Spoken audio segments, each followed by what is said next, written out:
Hey guys, tonight we're sailing far, far back, so far that time itself hasn't even bothered to start ticking yet. There's no sky, no sand, no pharaohs, no pyramids, just an endless black ocean of nothingness called none. You can almost hear the silence hum. It's not scary exactly, more like the moment before you fall asleep and forget where you end and the dark begins. Somewhere in that nothing, a single hill of earth begins to bubble up through the watery void, steaming with potential. You probably wouldn't survive here, there's no oxygen, no gravity, and definitely no delivery apps, but something divine does. A gleaming orb of light rises from the mound, yawning, stretching, blinking itself into existence. That's Ra, the first god, the first sunrise, the first good morning in all creation. So, before you get comfortable, take a moment to like the video and subscribe, but only if you genuinely enjoy what I do here. And tell me in the comments where you're listening from, and what time it is for you right now. Now, dim the lights, maybe turn on a fan for that soft background hum, and let's ease into tonight's journey together. You float there beside Ra as he takes his first breath, and the nothingness around you ripples in awe.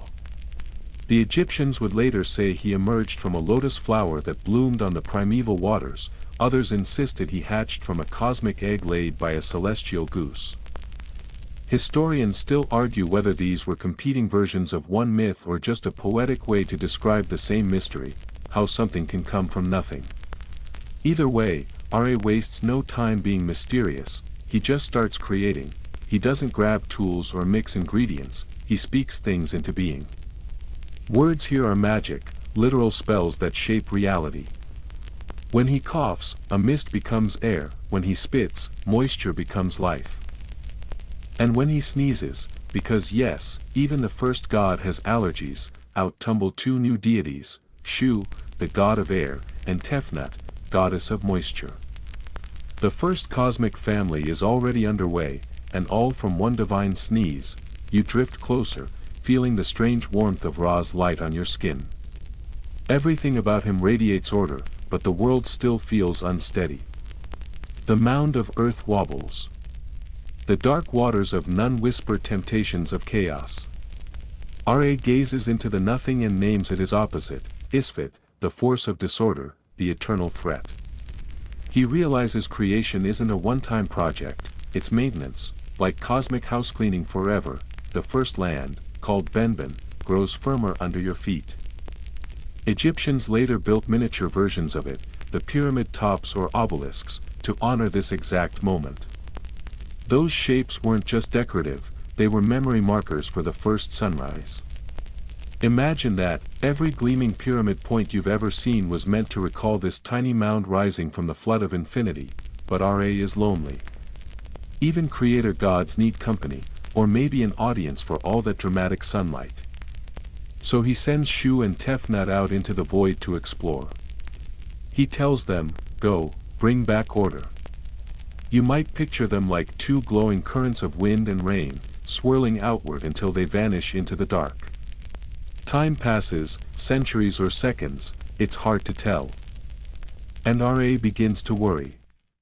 Even gods, it seems, have attachment issues, so, he plucks out his own eye and sends it searching for his lost children. The eye of Ra isn't a metaphor here, it's literally an extension of his divine power, glowing like a fiery hawk. It sweeps through the waters of none, slicing through darkness like a divine searchlight. When the eye finally returns, leading Shu and Tefnut back, Ra weeps with joy. From those tears, humanity is born. It's oddly poetic, humankind, born of relief. You can almost hear Ra sigh, finally, someone to appreciate my sunsets. But, as you might suspect, that's only the start of the drama. The eye of Ra, now personified as a fierce goddess, some say Sekhmet, others Hathor, feels jealous. After all, she just saved creation and got replaced by newer, flashier gods. When jealousy hits divine levels, it turns apocalyptic. The eye storms off, burning deserts into existence, scattering humanity. You can almost feel the heat shimmer around you, dry and unrelenting. To calm her down, Ra brews up a trick. He dyes beer red to look like blood, spreads it across the sand, and lets her drink until she passes out. The first hangover in history also happens to save the world. Egyptians later celebrated this moment each year in the festival of drunkenness. Which might sound like a frat party but was actually a solemn ritual honoring the time humanity almost got wiped out by divine rage management issues. When the goddess finally wakes, groggy but peaceful, creation feels stable again. Ra, perhaps sensing that ruling the cosmos solo is exhausting, begins to delegate. He names Shu the god of the sky's breath, Tefnut the keeper of dew, and together they give birth to Geb, earth, and Nut, sky. It's a cosmic family tree, growing like papyrus on the banks of nothingness. You hover above it all, seeing how each god represents a force of nature, air, moisture, earth, sky, sun, stitched together into something balanced, something alive. The Egyptians didn't just invent gods. They reverse-engineered existence and gave it personality. Historians still argue whether this entire cycle was meant to explain creation scientifically, metaphorically, or ritually. Some think it was a theological diagram for priests to decode, others see it as bedtime storytelling for the ancient Nile's children. Either way, the story feels alive even now, the same way the river's rhythm still seems to breathe under the sand. As Ra stands atop the mound, glowing gold, you feel warmth return to your body. The first dawn spreads across the void, bleeding pink and orange through the endless blue-black waters. The air shivers with possibility. You can almost smell the damp earth, hear the faint lap of a river that hasn't yet been named the Nile. In that stillness, Ra declares that day has begun, and with it, the cycle that will never end: sunrise, order, sunset, chaos, rebirth. He builds a boat of light to sail across the heavens each day, promising to return even when darkness devours him at night.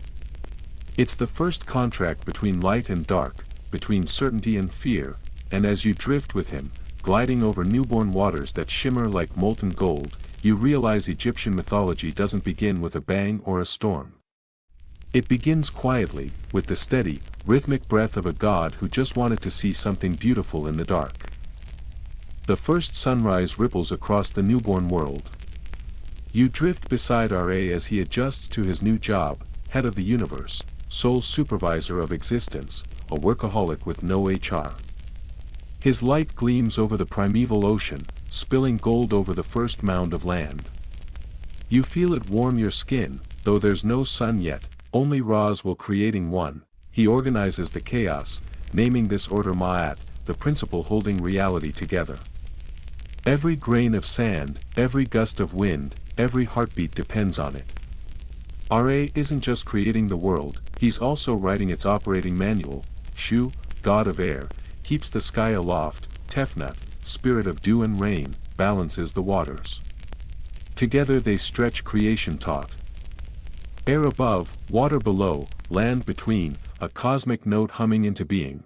Then come their children, Geb and Nut, earth and sky, hopelessly in love, creating a logistical nightmare. Ra commands Shu to separate them. Nut arches high, Geb lies flat, their laughter and tears echoing as thunder and rain. The universe exists in that tension, love restrained by necessity. Ra sails across the sky in his solar bark, each sunrise his commute, each sunset a promise to return.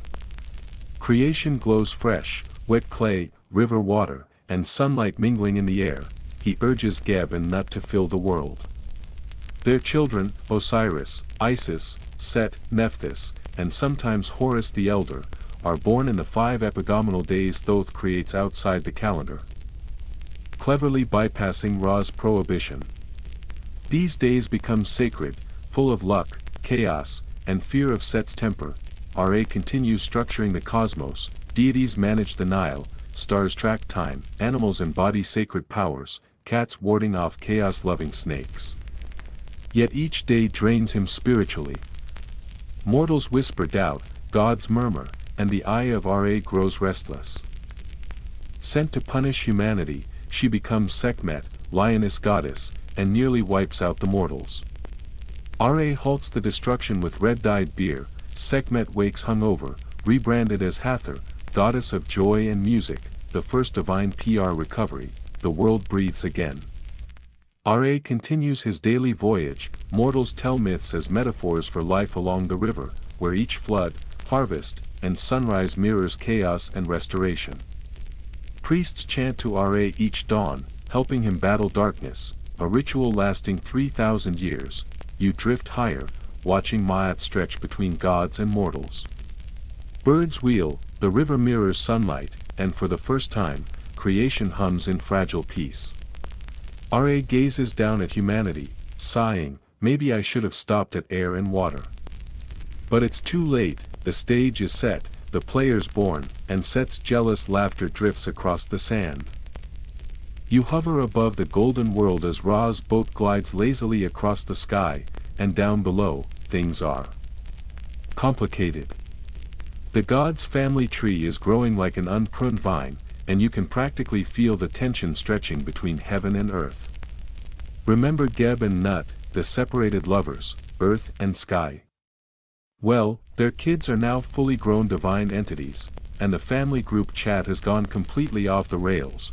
At the top of the sibling roster stands Osiris, green-skinned and regal, who has the calm charisma of someone born to rule.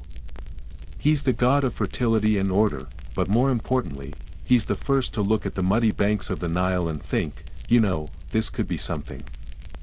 Beside him is his devoted sister-wife Isis, sharp-minded and endlessly patient.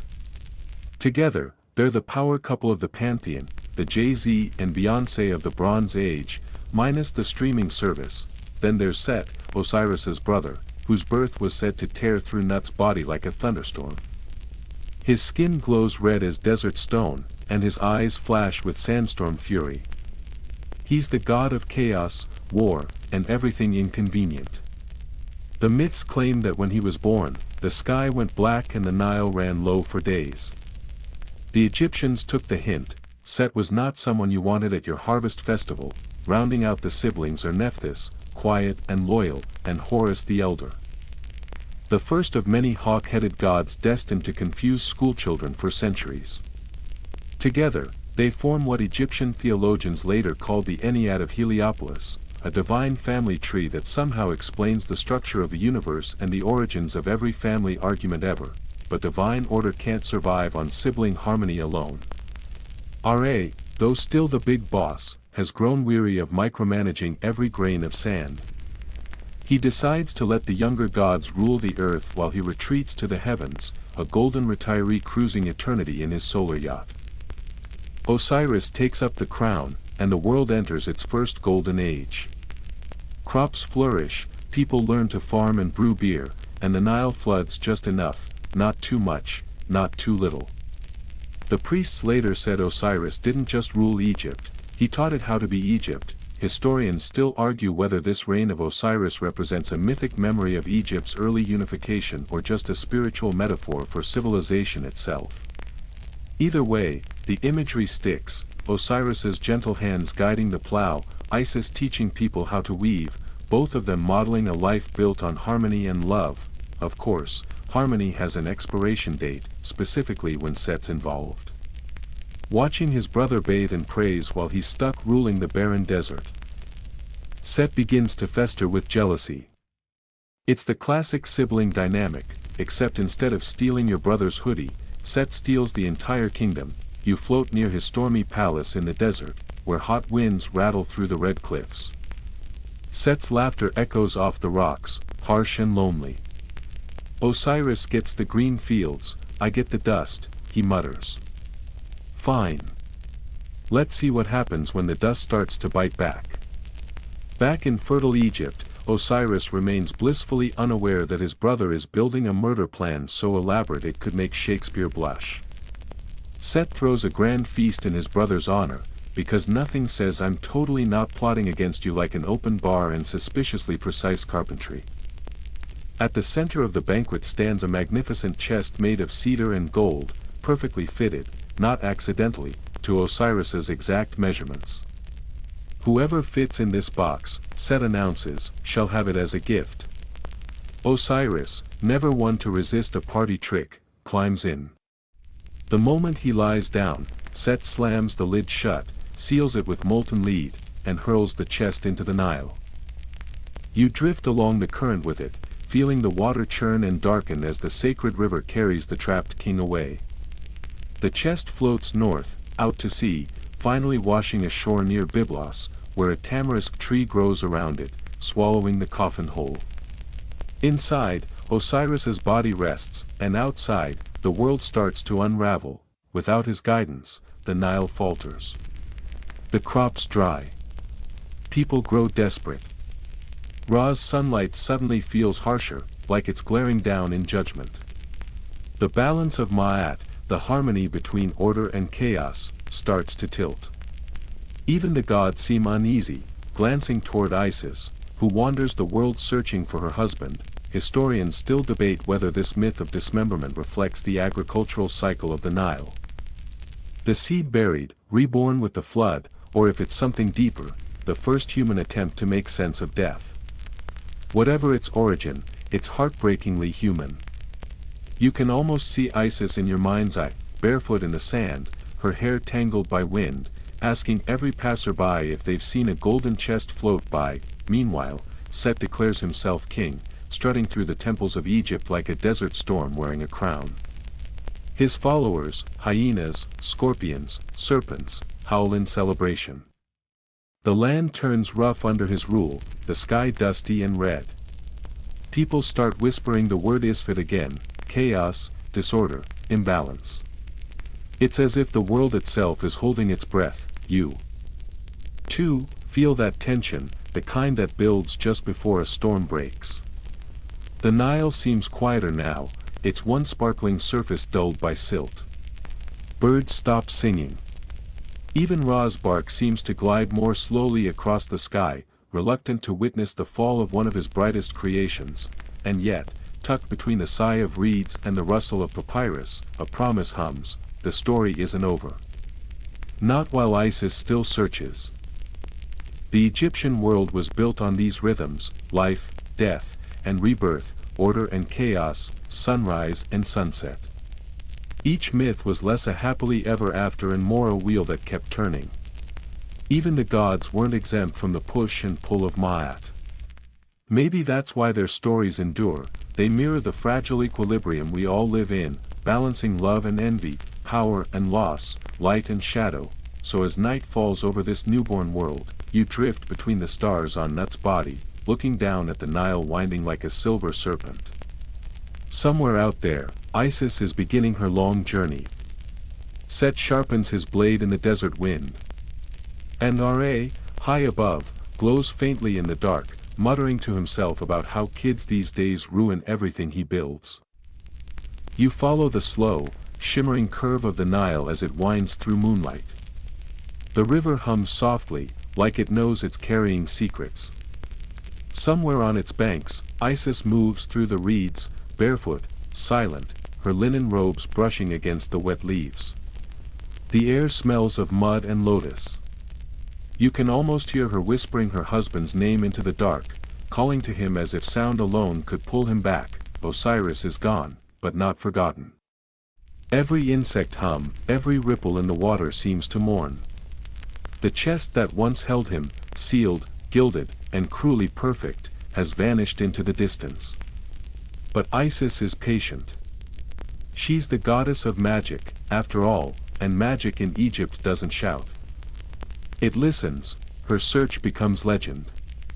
She questions every creature, fish, birds, even the crocodiles basking on the banks. They say she traveled the entire length of the Nile, disguised as an old woman, then as a mourning wife, then as the wind itself.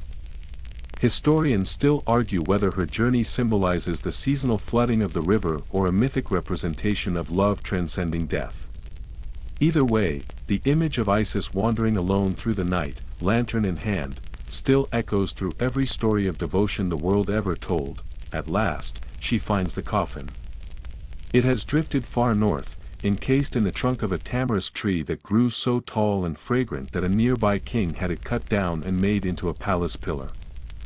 Imagine her stepping into that palace, disguised as a handmaiden, calm and composed, knowing her husband's body is hidden inside the very walls.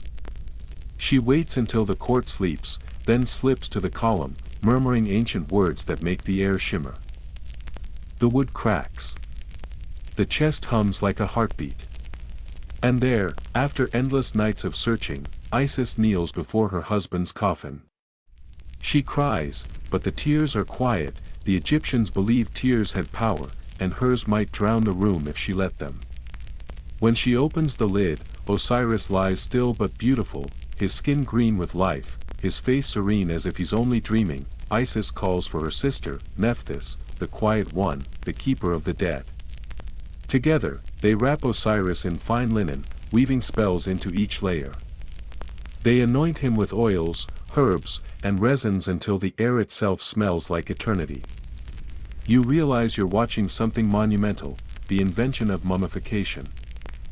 The first time death is met not with fear, but with craftsmanship and care. This moment would echo for thousands of years. Every pharaoh, every noble, every craftsman in a village tomb would follow the pattern Isis set tonight. What began as grief becomes ritual, and ritual becomes immortality, but Set, of course, can't stand to leave well enough alone. When he learns that Isis has found and revived Osiris, his fury burns hotter than the desert. He storms through the Nile delta, red dust rising in his wake. When he finds the coffin, he doesn't hesitate. He tears it open, drags the body out, and hacks it into 14 pieces, scattering them across Egypt so they can never be reunited. The sand drinks deep. The air grows still. You float above it, feeling the despair sink like lead. Even the gods seem to recoil. Are looks away. Nut hides her stars behind clouds. The Nile runs thick and sluggish, as though it, too, is in mourning, but Isis doesn't stop. She searches again, this time not for a husband, but for pieces of him. The myth says she flies across Egypt in the form of a kite, her wings beating through the night like thunder. Wherever she finds a fragment, she buries it, building a shrine so Osiris can be remembered in many places at once. This is why ancient Egypt had so many sacred cities, all claiming to be the resting place of a part of the god. There's one missing piece, though, the most awkward one. You can almost hear the gods clearing their throats when the scribes get to this part. Let's just say Set's rampage wasn't subtle, and one particular piece was eaten by a fish. Isis, undeterred, fashions a replacement out of gold and performs the world's first resurrection ritual. Under the glow of moonlight, she chants over Osiris's body, her magic weaving like mist. The air hums. The wrappings glow. Osiris's chest rises, once, twice, and he opens his eyes. For a moment, the world itself seems to pause, but this resurrection isn't permanent. Osiris can't remain among the living, his body, though restored, belongs to a different realm now. Ra, still the cosmic supervisor, decrees that Osiris will rule the Duat, the underworld, and oversee the judgment of souls. Death, once chaotic and terrifying, becomes structured, a passage, not an ending. The Egyptians didn't fear it anymore, they prepared for it, and Isis, through her magic and devotion, conceives a child during that fleeting moment of reunion. That child will grow into Horus, the falcon-headed heir destined to challenge Set and reclaim balance for the world. You can feel the story tightening like a drawn bowstring, ready to release. Historians still debate whether this myth of Osiris's resurrection predates the later Greek and Christian concepts of eternal life, or if it simply reflects the cyclical pattern of nature itself. Either way, it's the cornerstone of Egyptian spirituality. Everything dies, but nothing truly ends. As dawn begins to bloom across the desert, you watch Isis and Nephthys finish their work. They seal Osiris's tomb, whispering words that sound more like lullabies than prayers. The air thickens with incense.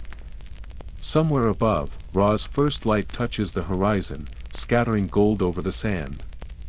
You realize it's the same light that rose from the waters of Nun, the same sun, reborn every morning. Carrying the promise of continuity, Isis looks up, her eyes catching that light. She doesn't smile, but she doesn't weep either. She simply turns away, the hem of her robe trailing through the sand as she disappears into the reeds, carrying Horus's unborn spirit within her. The Nile, that eternal witness, flows quietly on, its waters whispering the same truth Egypt has always known: what is broken can be remade, what is lost will rise again with the dawn. The air grows heavy again, as though the desert itself remembers what comes next. The world of the gods has been shaken by blood and vengeance, and now, from the stillness after the storm, something stranger begins to stir. You're standing in the shadow of pyramids that have yet to be built, watching priests and commoners alike whisper the same names over and over: Isis, Osiris, Horus, each word a thread that ties the human world to the divine. The gods have retreated to their realms, but humans have begun to imitate them, crafting temples that mirror the heavens, creating rituals to preserve the order that once was. The Egyptian cosmos, for the first time, starts to take on shape.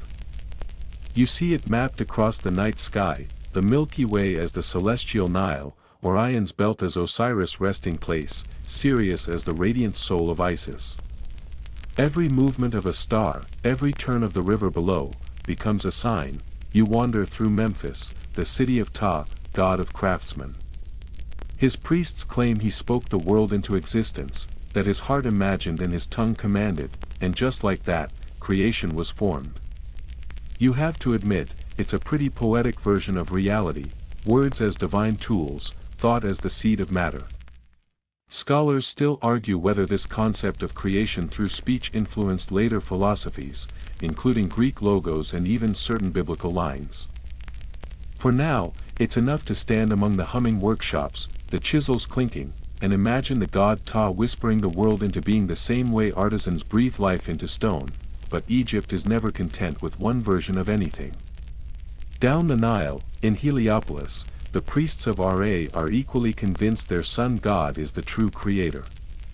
In their story, Ra emerged from a primeval mound rising out of chaos, sneezing or, depending on who you ask, spitting out Shu and Tefnut, the deities of air and moisture. Yes, you heard that right. The universe, born from divine bodily fluids.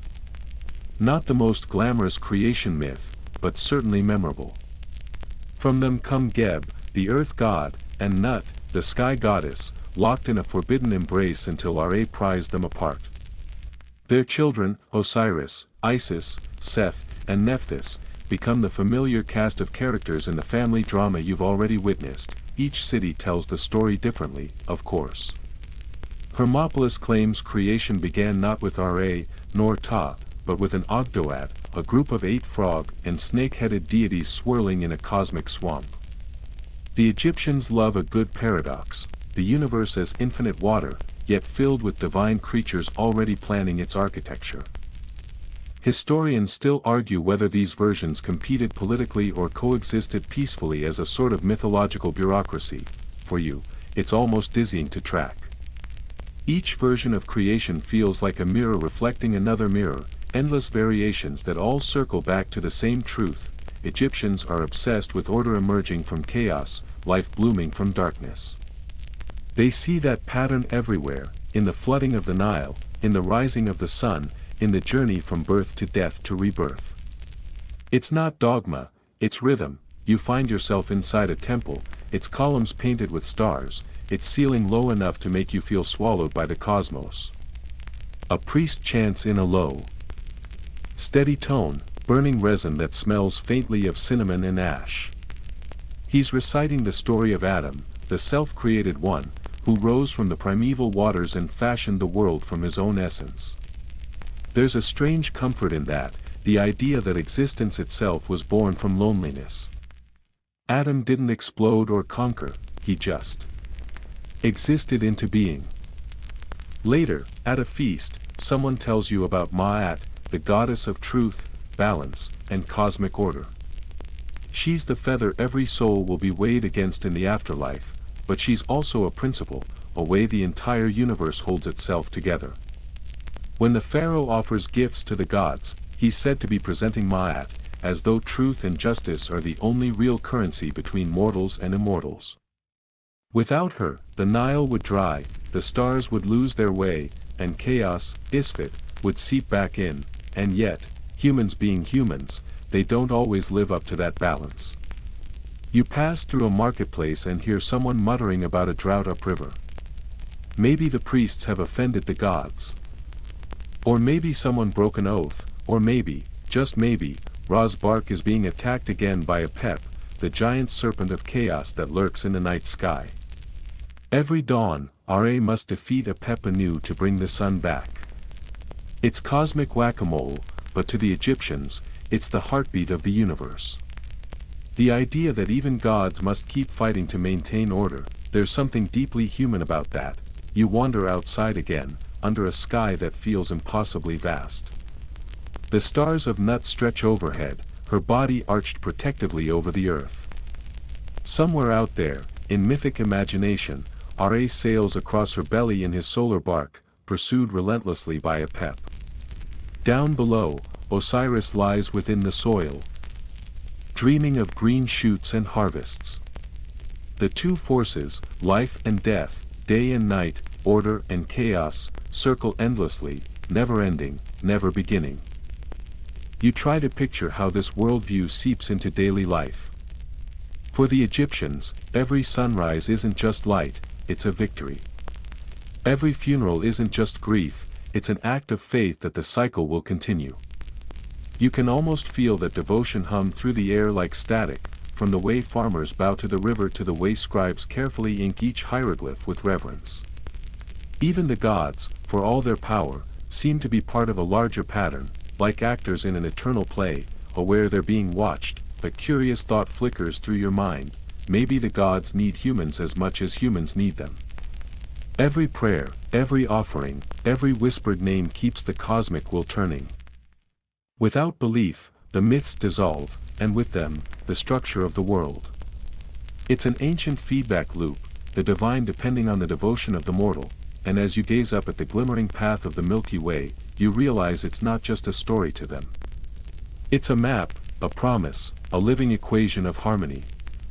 Even in a world of crocodile gods, beetle-headed sun deities, and snake demons lurking in the dark, the Egyptians somehow make it all make sense. Every absurdity has symmetry, every myth a moral, every star a name. You smile faintly, feeling the night breeze off the Nile. Somewhere, a temple bell rings, low and slow, marking the hour before dawn. Soon, Ra will rise again, chasing away the chaos for one more day. You might not survive being an Egyptian farmer in this heat, but you'd probably admire the poetry of their faith, the way it binds the sky, the soil, and the soul together in one unbroken circle. Dawn bleeds gently over the horizon, gold seeping into the Nile like spilled honey. You wake, or at least, your dreaming self does, to find Egypt changed again. The myths you followed through creation and family feuds are no longer confined to temples and scrolls, they are now etched into the very stones of civilization. You're in the time of the Old Kingdom, the age of pyramids, priests, and pharaohs who believe themselves to be divine. And you, standing there in the desert wind, realize you're about to witness one of humanity's grandest attempts to turn belief into architecture. The pharaohs of this era, Menes, Djoser, Snefru, Khufu, aren't just rulers, they are embodiments of gods on earth. Extensions of Ra's power in human form. Their word isn't just law, it's cosmic order in motion. When Khufu commands the building of his pyramid at Giza, it isn't hubris, it's theology. The pyramid isn't merely a tomb, it's a resurrection engine. Its shape mirrors the primordial mound from which creation first rose. Its golden capstone glints like the sun itself, guiding the pharaoh's soul skyward to join Ra in his eternal voyage. You wander through the construction site, dust swirling around you, workers chanting to keep rhythm as they drag massive limestone blocks up ramps. Someone hands you a jar of beer, thin, sweet, and barely fermented. You take a cautious sip. It tastes like liquid bread. But it keeps the sun from frying your brain, so you're grateful. One worker tells you they're not slaves, despite what later storytellers will say, they're farmers, building in the flood season when the fields are underwater. The gods feed them purpose, and the pharaoh feeds them rations. It's a cosmic exchange, order for obedience. Inside a temple nearby, the priests are performing rituals that sound almost like equations: life to the Ka, eternity to the Ba. The Ka is the life force that needs offerings to survive, the Ba is the personality that travels between worlds. And when death comes, these two must find each other again to form the Ak, the transfigured, luminous spirit. It's all very bureaucratic, in the most Egyptian way possible. Even the afterlife runs on paperwork. You drift among hieroglyphs carved deep into cool stone. The figures of gods stare back: Horus with his falcon eyes, Thoth with the head of an ibis, Anubis sleek and jackal-faced, weighing hearts against Maat's feather. There's something hypnotic in their precision. You think about how every stroke of a hieroglyph is both word and magic, sound and spirit. To write Ra is not just to name him, it's to conjure a fraction of his power. The scribes know this. They work in silence. Heads bowed, as if afraid the words might start glowing if they speak too loud. Historians still argue whether the pyramid texts, those earliest spells inscribed inside royal tombs, were intended as guides for the dead or as magical safeguards against chaos. You suspect it's both. Some lines sound like instructions: ascend to the sky on the smoke of incense, others like desperate pleas: may your heart not be devoured by Ammit, the eater of souls. Either way, it's clear the Egyptians took the afterlife very seriously. To die without preparation would be like showing up to eternity without a passport. As you explore deeper, you come across one of those quirky, very human details that make ancient Egypt feel oddly familiar: the opening of the mouth ceremony. Before a mummy can enter the afterlife, priests must symbolically restore its senses, touching tools to its eyes, ears, and mouth so it can eat, speak, and see again. It's touching, in a strange way. Even gods, it seems, require a little help to keep functioning beyond the grave. Outside, the desert heat has grown brutal. You find shade beside a statue of the pharaoh, his expression calm and eternally smug. He's flanked by lions, his feet resting on tiny carvings of conquered enemies. A priest passing by whispers that these symbols aren't about violence, they're about maintaining Ma'at. The pharaoh's duty is to crush chaos, to embody harmony. It's less tyranny, more cosmic maintenance. Or so the priests insist. Night comes fast in Egypt, like a curtain drawn by unseen hands. Fires flicker along the Nile, and you watch the stars crawl across the velvet sky. Somewhere out there, the pharaoh's soul is believed to be sailing with Ra, fending off Apep, ensuring that the sun will rise again. The people trust that as long as their king survives the Duat, the underworld, the world itself will stay intact. But beneath all this confidence, you sense something darker, a quiet anxiety. These grand monuments, these rituals and hymns, are all built to fight time itself. Every block of limestone is a denial of decay. Every carved word is a spell against forgetting. Egypt, for all its splendor, is terrified of being erased. One night, you dream you're inside the pyramid of Unas. The walls shimmer with hieroglyphs, words that pulse softly in the dim torchlight. The air smells like incense and limestone dust.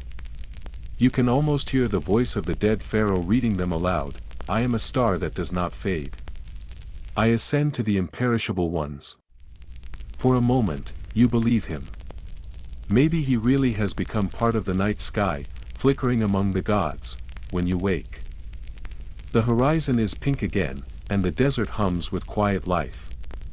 You watch a scarab beetle rolling its tiny ball of sand uphill, and it hits you. This little creature is a miniature version of Ra's journey across the heavens. The Egyptians saw that too. They made Khepri, the scarab-headed god, symbol of the morning sun. Every dawn, Khepri pushes the sun out of darkness. Every day, life begins again. It's almost comical how they manage to connect cosmic truth with insect behavior, but that's Egypt for you. Everything means something, and nothing exists without purpose. Even the humblest creature has divine potential. You can't help but admire it. By the end of the Old Kingdom, the line between God and man has blurred almost completely.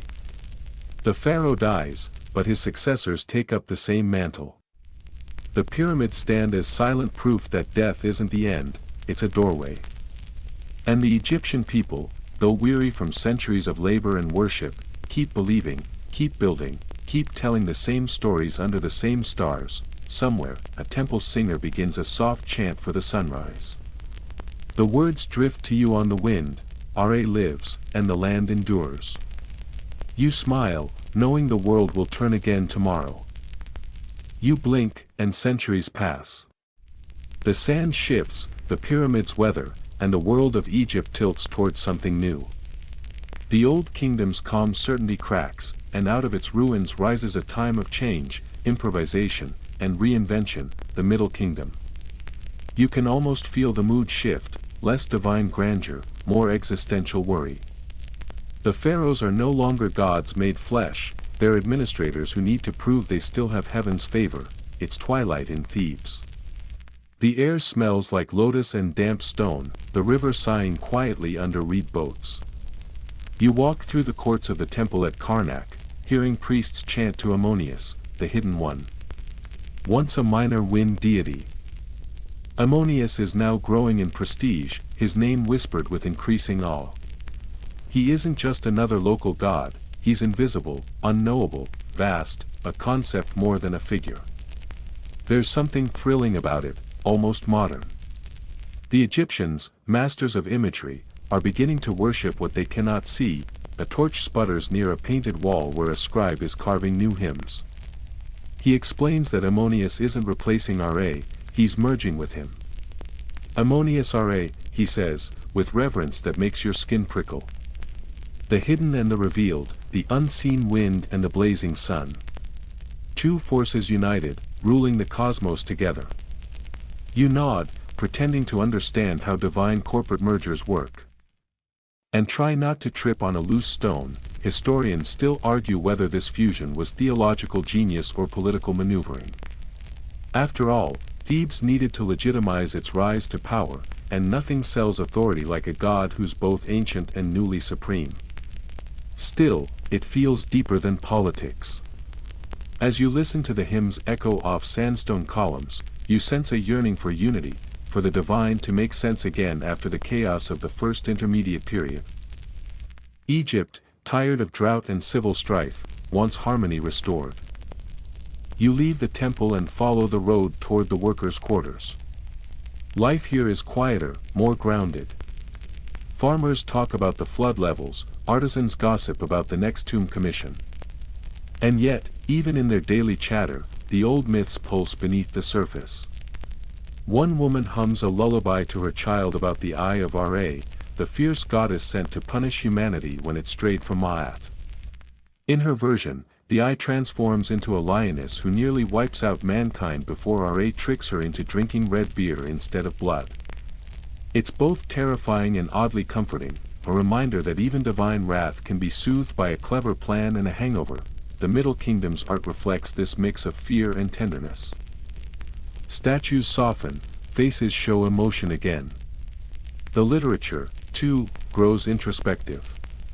You find a papyrus fragment of the dialogue of a man and his Ba, where a despairing soul debates with his own spirit about whether life is worth living.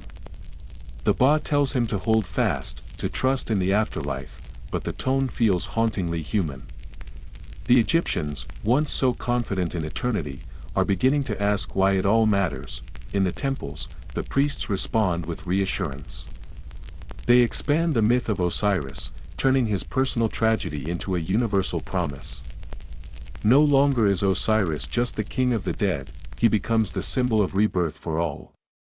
Ordinary people can now hope for the same afterlife once reserved for pharaohs. The Duat, the underworld, is open to everyone who knows the proper spells. You're handed a copy of the coffin texts, ink still fresh. They're written in a deep blue pigment, the color of the night sky.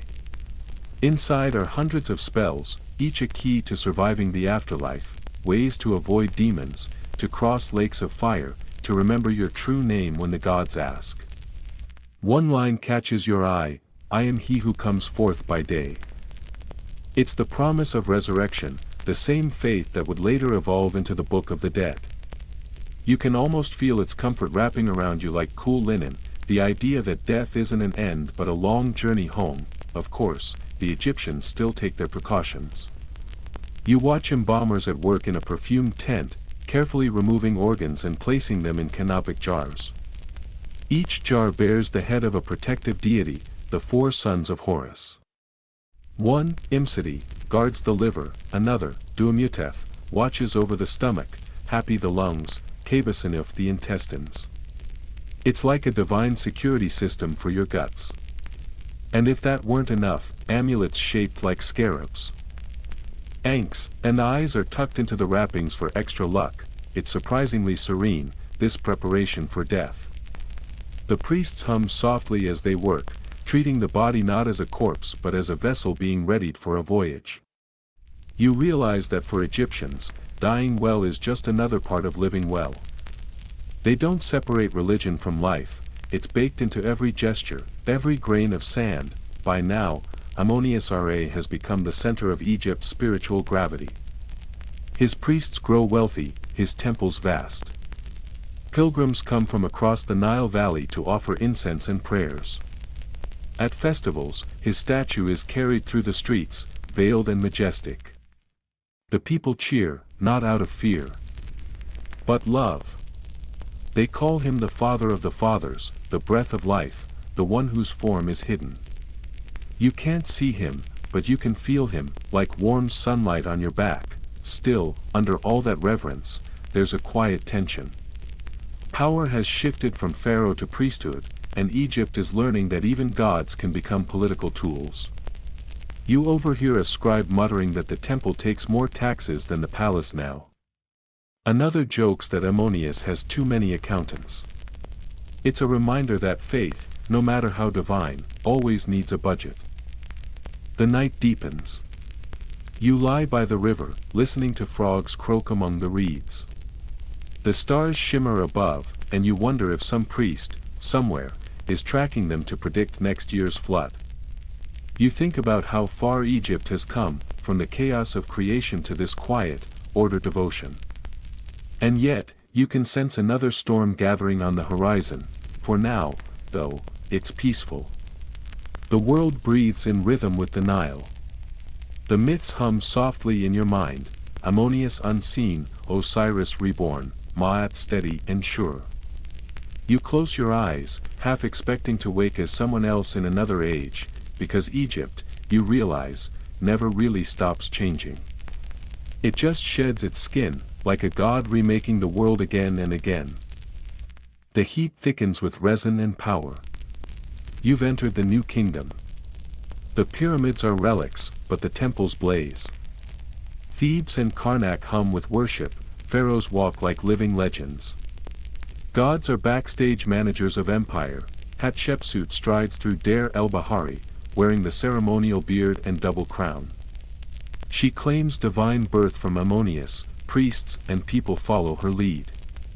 Obelisks rise, gilded tips catching the sun, ships return from Punt with exotic goods. Egypt is radiant, gods entwined in politics, art, and daily life. Festivals reenact cosmic dramas, pilgrims' songs float like incense, change stirs. Amenhotep IV becomes Akhenaten, worshipping only the Aten. The visible sun disk. He moves the capital to Akhenaten, temples open to sunlight, hymns more emotional. But priests and people resist. Temples are shuttered, statues smashed, Egypt feels godless. After his death, Tutankhamun restores the old gods, and religious life returns. Akhenaten's experiment leaves a whisper of doubt in the divine order. You visit Deir el-Medina tomb builders. Torchlight illuminates walls with Osiris judging souls, Anubis guiding the dead, and spells from the Book of the Dead. Every image is functional magic, ensuring king's spirits navigate the afterlife. Ramses II, the Great, engraves his story into stone. Abu Simbel rises, colossal statues aligned with the solstice. Blending narrative and divinity. The Egyptians engineer their gods, making myth tangible, yet mortality hums beneath the grandeur. Tombs deepen, spells lengthen, and memory battles sand and time. Leaving the Valley of the Kings, hot wind sweeps canyons, priests seal another tomb with chants promising eternity. For now, Egypt glows, alive with devotion. Every myth, temple, scarab, and prayer whispers, "We were here." Egyptian gods love drama, and Ra's retirement is a prime example. For centuries, the sun god ruled the sky, keeping chaos at bay. But humans grow disrespectful, and Ra grows weary. He sends his daughter Sekhmet to punish them. She wades through blood with fierce joy, until the other gods intervene. Ra tricks her with red beer, and she collapses, transforming into Hathor, goddess of joy. Festivals celebrate this near apocalypse, showing that even gods can lose control and change. Ra himself grows old. He hides his eye, climbs onto Nut's back, and retreats into the heavens. Some myths say he leaves the world entirely, letting Osiris and Horus rule. His fading is not loss but renewal, death and rebirth. Sunset and dawn. Priests in Heliopolis build rituals around his nightly journey through the underworld, merging him with Osiris. Even old age produces creation, as new gods are born from his drool.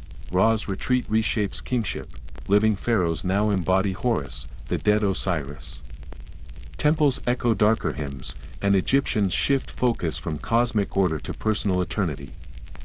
The serpent Apophis rises each night to challenge Ra. Priests chant, "Rise, Ra, conquer the serpent. Let the dawn return." Though the sun seems threatened, dawn always comes. Balance prevails, but only through struggle. Ra's nightly duel with chaos sustains the cosmos, reminding all that every ending is a beginning in disguise. You rise from Ra's nightly voyage to the bustling heart of Egyptian life. While gods duel, humans struggle to survive and thrive. In a Nile village, the air smells of bread, fish, and river. Children run barefoot, farmers scatter seeds into floodwaters, and every action feels like homage to the gods. Inside a small shrine, villagers leave figs, bread, and clay figurines, whispering prayers to Hathor, Thoth, and Bes, the little dwarf god, part security guard, part comic relief. Mythology isn't just grand temples, it's messy, ordinary life intertwined with divine quirks. At the village outskirts, artisans shape clay, carve amulets, and inscribe papyri. Each object is practical and sacred. A small Sobek figurine reminds you that even a feared crocodile can be comforting. Villagers prepare for a festival. Drummers, dancers, priests, and ceremonial boats carry statues of gods. The sights, sounds, and smells immerse you in living myth, yet, the festival also recalls mortality. Offerings for the dead and Osirian spells acknowledge life's fragility. In a courtyard, a woman tells her children how Nut swallows the sun each night only to birth it again at dawn, a story alive in daily life. Myths touch everyone, not just pharaohs or priests. Every action echoes cosmic balance. In the marketplace, scribes, vendors, and craftsmen embed ritual in their work. Even writing hieroglyphs carries magic, shaping the world. As dusk falls, the Nile glows red gold. Crocodiles glide silently, temple lights flicker, and priests chant for Ra. Life, death, chaos, order, everything pulses in Egypt's rhythm. By night, the festival ends. Children sleep, fishermen finish their work, and the gods watch over all. Egyptian mythology is not just temple grandeur but daily existence in synchrony with the divine. Observing it, you realize, to live here would be to be part of something vast, rhythmic, beautiful, and terrifying.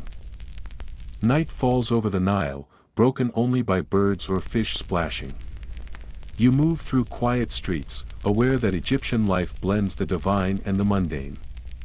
Gods aren't just stories, they're companions, sometimes temperamental neighbors whose favor shapes crops, health, and luck. Doorways bear protective symbols, eyes of Horus, scarabs, faintly humming magic. A small temple draws you in. Anubis, jackal-headed guardian, sits beside coffins, weighing hearts against Maat. He feels both grim and meticulous, a quiet presence in a chaotic world. Nearby, women light lamps to invite Batet, cat goddess of home and fertility. Her carved statue, eyes gleaming in flickering light, balances ferocity and domestic grace. You imagine Bes, Sekhmet, and Batet convening for a divine tea party, each with their cosmic mischief. The streets hum with quiet magic. Every merchant, scribe, and potter carries myth in daily tasks. Bread, linen, even simple clay jars are sacred, imbued with intention. A debate between priests over Thoth and hieroglyphs reminds you how divinity and human skill intertwine. A festival begins. Drums, dancers, and children playing around minor deity statues make joy an offering, music a prayer, movement a reflection of cosmic order. Yet chaos lurks, drought, disease, misfortune, so rituals and amulets act as active defenses. Maat is lived, not just theorized. In the evening, a small shrine honors the deceased, bread, beer, flowers, and Osiris's statuette. Devotion is potent even without grand pyramids. Prayers weave through the ether, guiding souls through the duat. Myths of gods drinking too much or making mistakes make divinity approachable, comforting, emphasizing balance over perfection. Under moonlight, the Nile ripples silver. A distant priest chants Ra's rebirth. You feel the pulse of the world, life, death, and cosmos entwined in an endless dance. In Egyptian thought, every act, prayer, story, laughter, is a thread in eternity. Here, you wouldn't just survive, you'd move in rhythm with gods and men, part of the eternal cycle of order and chaos. The desert stretches infinitely, pale and unyielding under a sky streaked with twilight. You follow the whispers of the Nile northward, toward Alexandria, where Egypt begins to feel the ripple of outside influence. Greek traders arrive, their ships creaking under the weight of olive oil and wine, their language strange and melodic. And with them comes a subtle but profound shift, the blending of mythologies, the intertwining of stories that were once rigidly Egyptian with ideas and gods from afar. You watch as Egypt's pantheon starts to mingle, like old friends at a reunion, each trying to assert their importance while learning new dances. Ptolemaic kings rise to power, declaring themselves pharaohs even as they retain a distinctly Greek demeanor. You encounter Cleopatra, whose intellect and charm seem almost designed to make mortals forget that she is, in essence, a political animal wrapped in divine heritage. Her lineage insists she is descended from Ra and Alexander the Great, a curious combination that keeps historians debating centuries later. She walks along the palace gardens, draped in silk, gazing at the Nile as if it whispers secrets only she can understand. And perhaps it does. The temples begin to transform too. Egyptian deities adopt Greek forms, sometimes names, sometimes entirely new attributes. Isis now becomes a figure worshipped from the Nile to the Aegean, her protective wings extending far beyond the desert. Serapis emerges, a god designed to unify Greek and Egyptian beliefs, part Osiris, part Apis bull, part Hellenistic imagination. You follow the priests as they recite prayers in a mix of languages, their voices lilting, unfamiliar, yet oddly comforting. It's a fusion that feels almost modern, ancient traditions learning to survive in a changing world. And yet, for all the blending, the old stories retain their potency. Osiris continues to judge the dead, Anubis still guides souls with meticulous care, Ra remains, in memory if not dominance, the eternal sun. Egyptians carry on their rituals quietly at home, whispering spells over children, pouring libations for the deceased, leaving tiny figurines in sacred spaces. Even if the state religion shifts, the people preserve the mythology in the private sphere, keeping the threads of tradition alive. You witness a festival in Alexandria where priests of Isis celebrate her magical powers, drawing crowds of Egyptians and Greeks alike. You see the spectacle, dancers twirling like reeds. Music vibrating through every cobblestone, incense curling skyward, creating an aromatic bridge between worlds. Children chase each other past statues of familiar gods, now wearing unfamiliar faces or names, laughing without concern for the complex theological debates that plague scholars later. This, you realize, is the enduring power of myth. It adapts, survives, and thrives even amid cultural upheaval. Historians still argue about the degree of syncretism in this period. Was it deliberate political strategy, an organic blending of beliefs, or a bit of both? Standing there, watching the mix of Egyptian devotion and Greek curiosity, you suspect it's all three. Religion, after all, is never purely spiritual, it is also social, political, and deeply human. In homes along the Nile, families continue to honor the same old gods. A mother whispers to her child about Horus and his falcon eyes, about the eternal struggle of order and chaos. A father places a small figurine of Thoth on a shelf, hoping it will guide his children in wisdom. Even in the face of foreign rulers, foreign languages, and foreign gods, the heartbeat of traditional Egyptian mythology remains. You wander past obelisks repurposed by the Greeks, hieroglyphs now tinged with Hellenistic influence. Somehow, despite the layers of culture, the magic persists. Every symbol, every ritual, every festival is a testament to resilience. The myths are elastic, stretching across centuries and civilizations, yet snapping back to their original rhythm when needed, and then, as the sun sets behind the Mediterranean, you glimpse the Nile glowing softly in the fading light. You imagine Ra, old and wise, watching from the sky, Sekhmet pacing somewhere between fury and dance, and Isis smiling gently over the crowded streets. The gods are still present, even if their forms have shifted. They endure in the laughter of children, the prayers of the faithful, the soft hum of the river. By nightfall, the blending of worlds feels like a quiet miracle. The myths have survived invasion, conquest, and syncretism. You realize that Egypt's gods and stories are not confined to temples or texts, they are alive, flexible, waiting for anyone willing to listen. You could close your eyes right here, on the warm sands of Alexandria, and feel them breathing around you, ancient and eternal, as real as the stars above. The city sleeps, but the myths do not. You wander through alleyways where moonlight paints hieroglyphs in silver on ancient walls, imagining whispers of gods past and present. Here, Egyptian mythology begins to merge not just with Greek thought, but with human imagination itself, carrying the culture forward long after pharaohs and priests have passed. You notice small shrines tucked into corners, faded statues of Batet with chipped noses, tiny carvings of Sobek whose eyes still gleam, remnants of divine attention persevering against centuries of wind and sand. You step into the remnants of a temple of Isis, now quiet except for the occasional night breeze rustling the papyrus. The goddess herself is everywhere.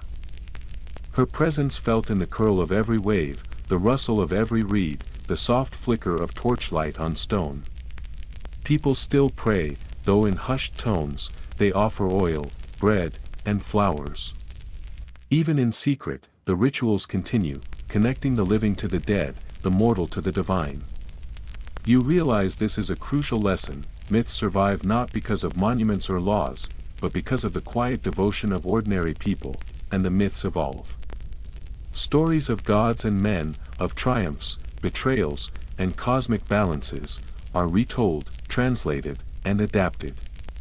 You hear whispers of Hermes merging with Thoth in distant lands, of Osiris's resurrection inspiring later visions of eternal life, of Sekhmet's ferocity remembered in legends far beyond the Nile.